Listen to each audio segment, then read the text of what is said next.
Hi, my name is Kiersten Shyian, and my student number is T00678-685, and this is Hera.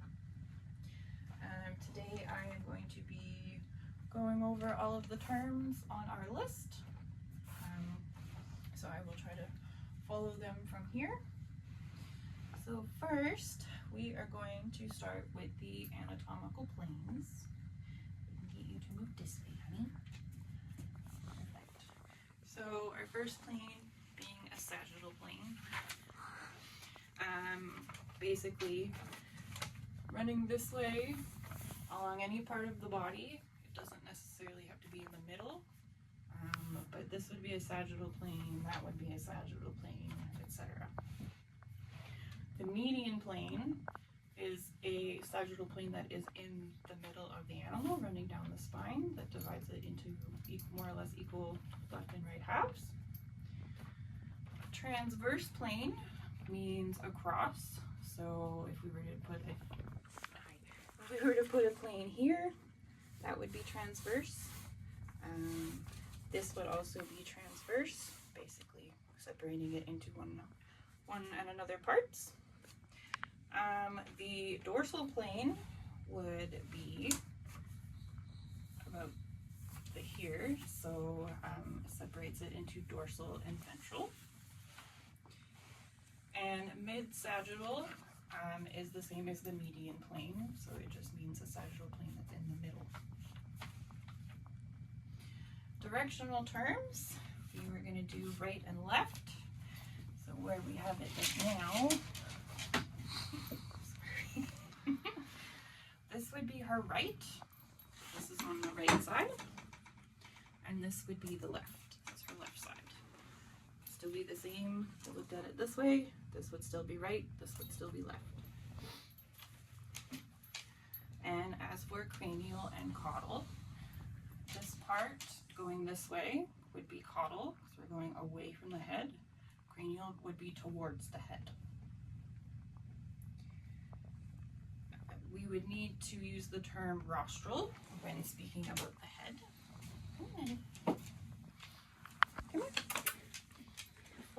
So anything on the head, if you're coming this way, it would be rostral, towards the nose, and this way would be caudal. You can't use cranial on the head because the head itself is the cranium, so it doesn't really help you in terms of directional, but rostral and caudal.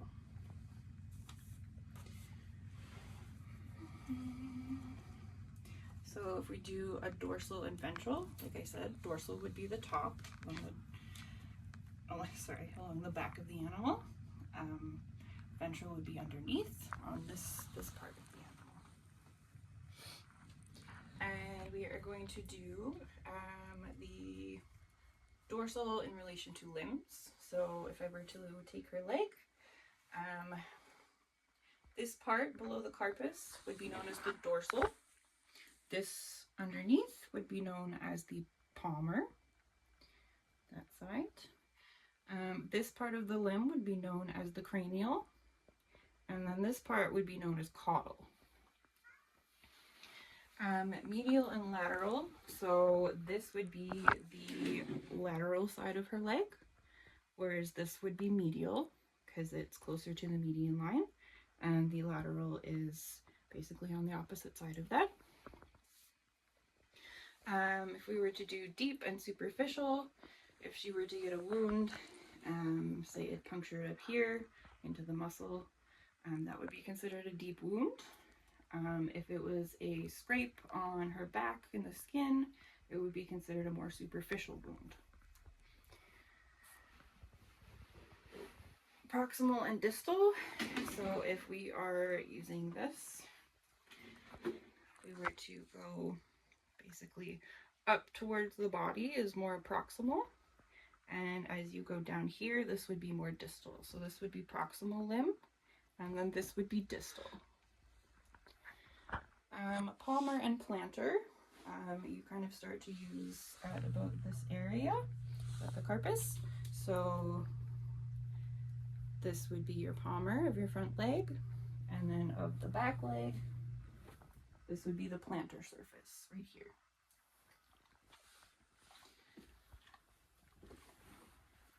As for joint extension terms, if you were to, this would be extension of the leg, because I'm extending the joint, whereas this would be flexion, because we're flexing that joint. And if I were to do abduction, abduction would be coming away from the body, like this. Whereas adduction, we would be bringing it in towards the body. If we were to do recumbency, if Hera here was just laying, can you lay down? Lay down. Good girl. So this would be sternal recumbency. If I were to roll her over, this would be right lateral recumbency.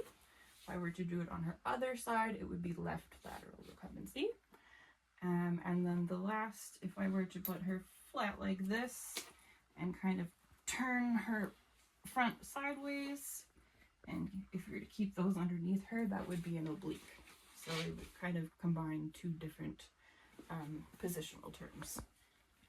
So right now she's in sternal recumbency, but if I were to put her on her back, which she's probably not going to let me do, so if the back, the dorsal surface is down, that would be dorsal recumbency.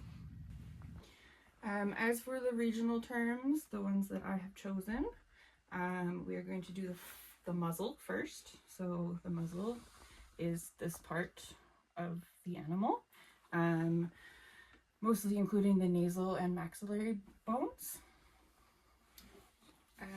The flank would be back here, kind of on the lateral parts of her abdomen, there.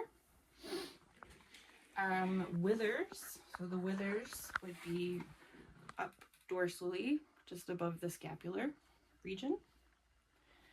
And the barrel is essentially the trunk of the animal. So this entirety would be, this would be her barrel. This is the trunk of the animal. And that should be everything. Thank you so much. Take care.